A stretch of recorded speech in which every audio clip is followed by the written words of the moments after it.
6월 18일 법률방송 로투데이 시작하겠습니다. 식품의약품안전처가 선크림 자외선 차단 지수 SPF 지수를 속였다는 의혹이 제기된 업체들에 대해 화장품법 위반이라는 판단을 내렸다는 소식 지난달 20일 단독 보도해 드렸는데요. 지금은 어떻게 진행되고 있는지 SPF 지수 허위 기재 문제가 이제는 다 해소된 건지 점검해 봤습니다. 장한지 기자입니다.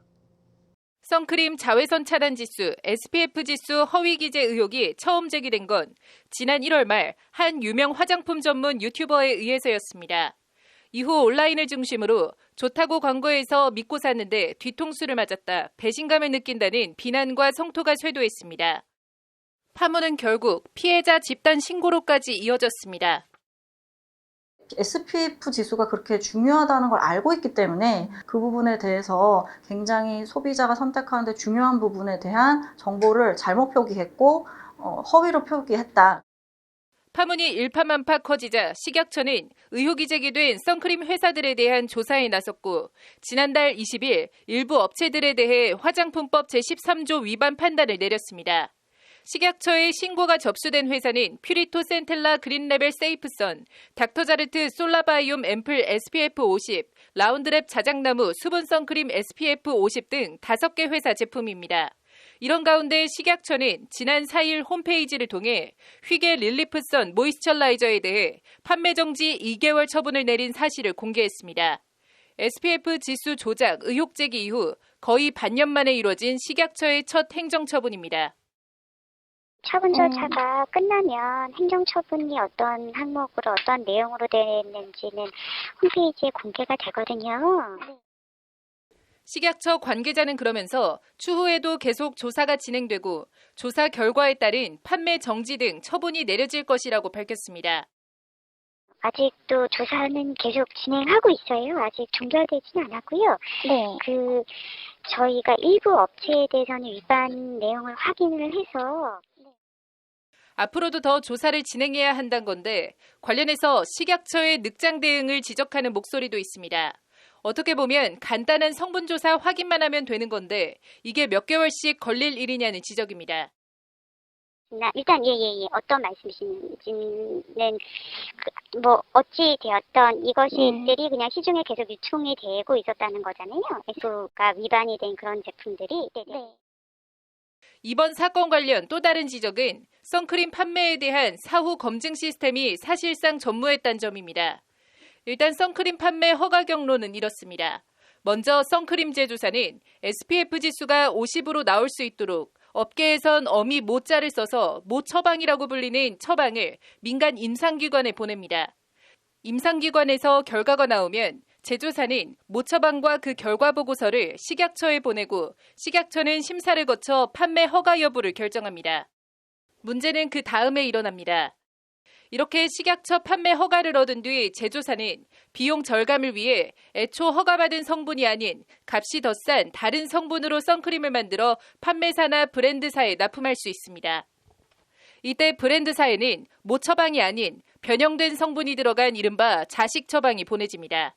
이런 과정을 거치면서 결과적으로 SPF 지수가 허위 기재된 선크림이 시중에 유통되는 겁니다. 문제는 이 과정을 브랜드사도 식약처도 어느 쪽도 이를 사전에 걸러내거나 사후에 검증할 수 있는 시스템이 사실상 전무하다는 겁니다. 식약처 역시 주성분의 총 함량을 확인하고도 발생할 수 있는 문제점에 대해서 제조사의 양심을 믿고 아무런 조치를 취하지 않은 것이 문제라고 생각합니다. 선크림 판매나 검증 시스템에 구멍이 뚫린 것 아니냐는 지적에 식약처 관계자는 현재로선 특별히 드릴 말씀이 없다는 입장을 밝혔습니다. 이 건에 대해서는 일단 제가 하는 부분은 일단 저희는 신고를 접수를 했고 신고 내용에 충실하게 지금 조사가 진행 중인 상황이에요. 그래서 이제 저는 그 부분에 대해서만 말씀을 드릴 수 있어서. 추후 관련 제도나 시스템을 정비할 계획이 있는지 등에 대한 질문에도 이 관계자는 일단 고민은 해보겠다는 정도로만 답변했습니다. 기자님 말씀해 주시는 거는 일단 제가 고민을 해봐야 될 부분이고요. 제가 이제 말씀드릴 수 있는 부분은 아직 이게 조사가 완료된 게 아니라서 그 수준으로만 답변을 드릴 수 있을 것 같아요. 예. 현재로선 같은 일이 되풀이되어도 이를 방지하거나 사후에라도 검증할 수 있는 시스템이 여전히 마련되지 못하고 있는 겁니다.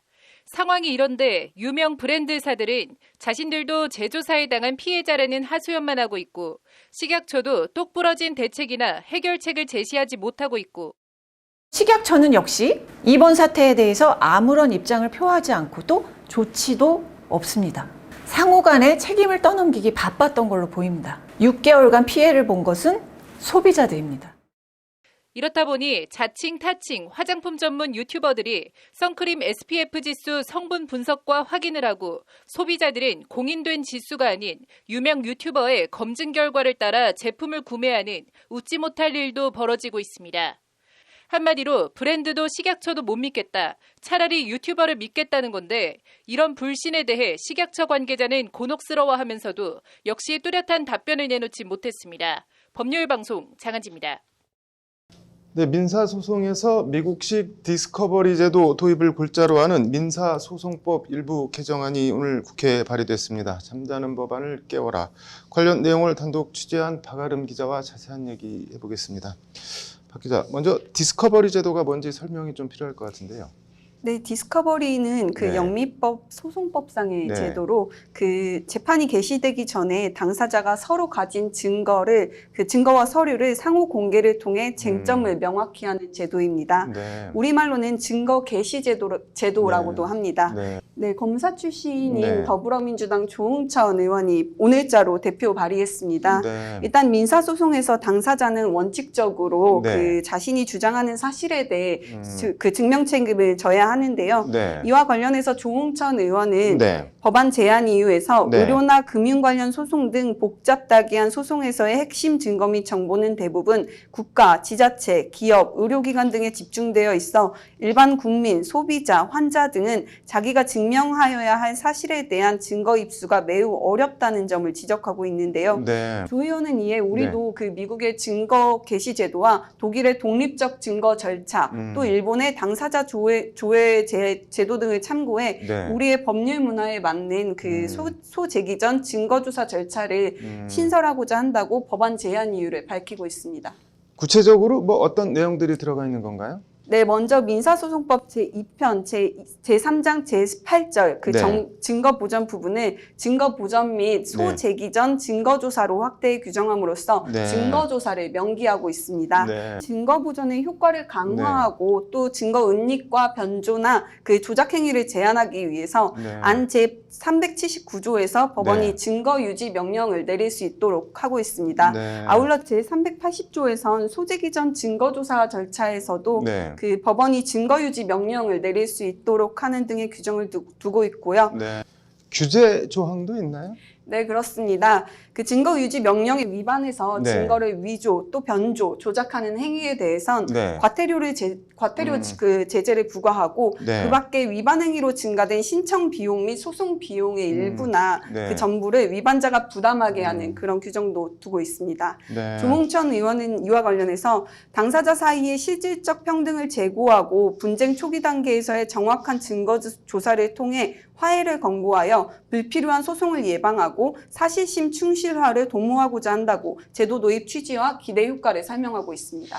이게 뭐 취지와 기대 효과는 알겠는데 이게 실제 운영에서 과태료 정도 가지고 제도의 실효성을 담보할 수 있을까 하는 의문이 들기도 하는데 어떤가요? 네, 그런 측면도 있는데요. 네. 이와 관련 그 디스커버리 제도 전면 도입을 주장하고 있는 대한변협 김광기 변협 부협회장의 설명을 들어보면 이렇습니다. 네. 김광기 부협회장은 징벌적 사실 인정이라는 표현을 쓰고 있는데 네. 요구하는 자료에 대한 제출을 그 거부하면 상대방 스스로 잘못이나 그 과실을 인정하는 것으로 판단해서 네. 패소 판결을 내리면 된다는 게 김광기 부협회장의 설명입니다. 네. 직접 들어보시죠. 네. 저 사람이 고의로 명령을 받았음에도 불구하고 안 내놓는다. 네네. 이거는 바로 저 사람이 잘못했다는 것을 뜻한다. 이런 식으로 말하자면 자백 판결을 그대로 인정하는 그런 꼴이 되는 거죠. 그렇죠. 그러니까 하나, 징벌적 예. 사실 인정이라 그래야 될까? 아, 그러니까 징벌적인 사실 인정이라 그래야 될까? 네, 김광희 변호사는 네. 국회 입법조사처에서 네. 그 변협의 디스커버리 관련 자료를 요청한 것으로 알고 있다면서 네. 그 이번 디스커버리 제도 법안 제출에 대해서 네. 미국식으로 사법을 선진화하겠다는 그 하나의 시도라고 평가했습니다. 네, 뭐 디스커버리도 제도니만큼 결국 운영의 묘에 달렸다는 건데 일단 법안이 통과되나 지켜봐야겠네요. 네, 오늘 잘 들었습니다.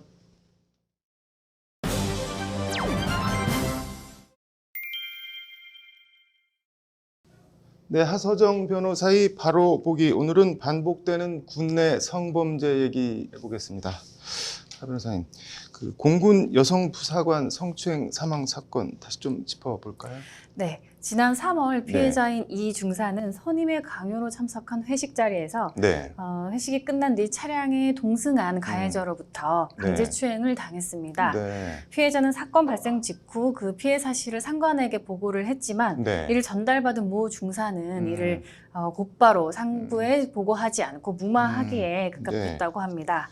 이후 군사경찰이 사건 수사에 착수하기는 했지만 네. 수사는 지지부진하게 이루어졌고요. 네. 가장 기본적이고 빠르게 조치되어야 할 가해자 조사와 분리 조처가 상당한 시간이 소요되면서 결국 극단적인 선택을 하기에 이르렀다고 합니다. 네. 피해자가 사망한 날은 네. 피해자의 약혼자와 혼인신고를 한 그 다음 날이라고 해서 더 안타까운 마음이 전해지고 있습니다.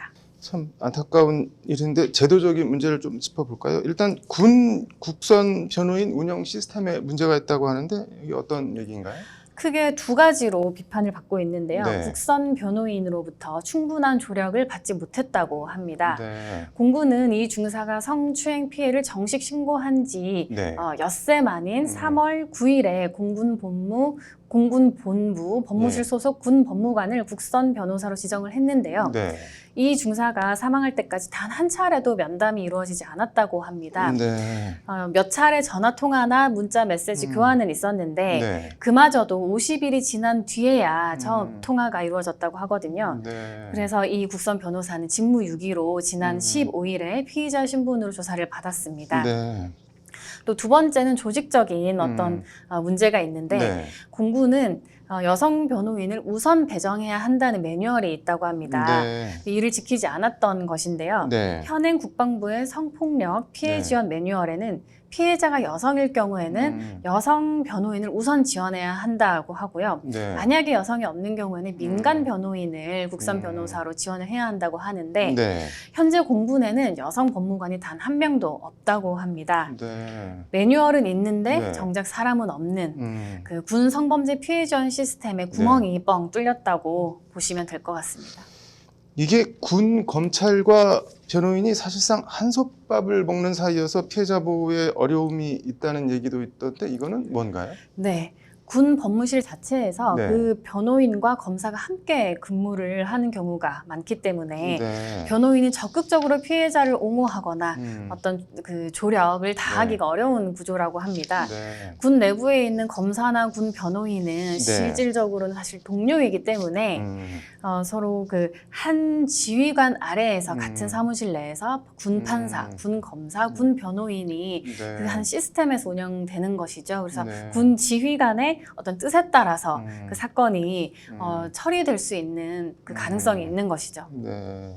쉽게 말하면 네. 민간으로 치면 네. 변호인이 검찰청 소속으로 근무를 하면서 피해자를 변론하게 되는 것과 마찬가지인데요. 네. 팔은 안으로 굽는다고 하잖아요. 네. 그래서 마음만 먹으면 사실 봐주기식 수사가 이루어질 수밖에 없는 구조이고요. 이거는 네. 또 통계로도 입증되고 있습니다. 통계로 입증된다는 거는 어떤 말인가요? 일단 법조문만 놓고 보면 네. 그 형법상 그 성폭력에 대한 어떤 네. 처벌 규정보다 군 형법상 성폭력 처벌 규정이 훨씬 더 엄하거든요. 네. 그런데 자세히 보면 네. 군형법은 강간을 한 경우에는 5년 이상, 강제추행은 1년 이상, 유사강간은 3년 이상 이렇게 네. 그 징역형에 처할 수 있도록 하고 있고요. 네. 일반 형법 같은 경우는 네. 강간을 한 자는 3년, 네. 그 유사강간을 한 자는 2년 이상의 유기징역에 처하도록 되어 있는데 네. 그 문제는 네. 군대 내 성범죄에 대한 실형이 선고되는 비율이 10%에 불과하다는 것에 있습니다. 네. 일반 형법으로 처벌되는 경우는 실형이 선고되는 비율이 25%나 되거든요. 네. 실제 법조항은 군 형법이 훨씬 엄격한데도 네. 실제로 처벌되는 그 실형 선고율은 네. 민간의 절반도 채 되지 않는다는 것입니다. 그래서 군 내에서 사실 과연 처벌 의지가 과연 있기는 한 것인지 온정주의적인 판결이 계속 지속적으로 이루어진 것은 아닌지 의심이 네. 들 수밖에 없습니다. 이게 뭐 총체적 난맥인 것 같은데 대책 마련이 필요한 거 아닌가요? 아무리 군대 내부의 범죄라고 하더라도 네. 사실 군에서 기소하고 판단하기 때문에 피해자의 변호사, 피해자의 변호인은 외부의 민간에서 담당하는 게 맞다고 생각을 합니다. 네. 그래야 군 검찰과 군의 국선 변호인, 군사 법원, 그 군의 끼리끼리 어떤 수사와 재판하는 것을 방지할 수 있고요. 네. 아무래도 외부 감시와 견제를 네. 해야 군도 적극적으로 수사도 하고 엄정하게 처리를 할 수 있을 것이고 또 네. 올바른 판결을 할 수 있다고 생각하기 때문입니다. 네. 이번에 심의위가 출범하는 만큼 네. 반드시 엄정한 수사가 이루어지기를 바라고요. 심의위를 상설화하는 등 여러 성범죄를 재발을 방지할 수 있는 그런 제도적 시스템이 마련돼야 할 것 같습니다. 뭐 민주당에서 군 성범죄의 경우 군이 아닌 민간이 수사, 기소, 재판을 하도록 하는 법안을 발의한다고 하는데 지켜봐야겠네요. 네. 네, 오늘 잘 들었습니다. 감사합니다. 네, 이어서 법조계 소식 전해드리겠습니다. 법무부가 진통 끝에 장관의 직접 수사 승인을 철회한 검찰청 직제 개편안을 입법 예고했습니다. 예고안엔 또 일반 형사부에서도 경제 고소 사건에 대해서는 직접 수사를 할 수 있도록 하는 내용 등도 담겼습니다. 강원도 강릉의 한 아파트에서 남성 1명과 여성 2명, 반려견 1마리가 떨어져 남녀 3명 모두 심정지 상태로 병원에 옮겨졌습니다. 경찰은 정확한 사건 경위를 파악하고 있습니다. 대한변협과 국민권익위원회가 변호사를 통한 비실명 대리신고제도 활성화를 위한 업무 협약을 맺었습니다. 변협은 공익신고자 보호를 위해 대리신고와 법률 상담을 지원하고 있습니다.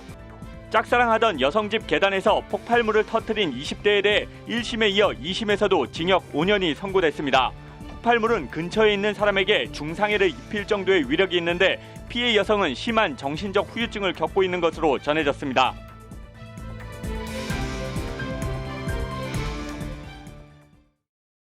6월 18일 오늘 방송 노트데이 마치겠습니다. 시청해 주셔서 감사합니다.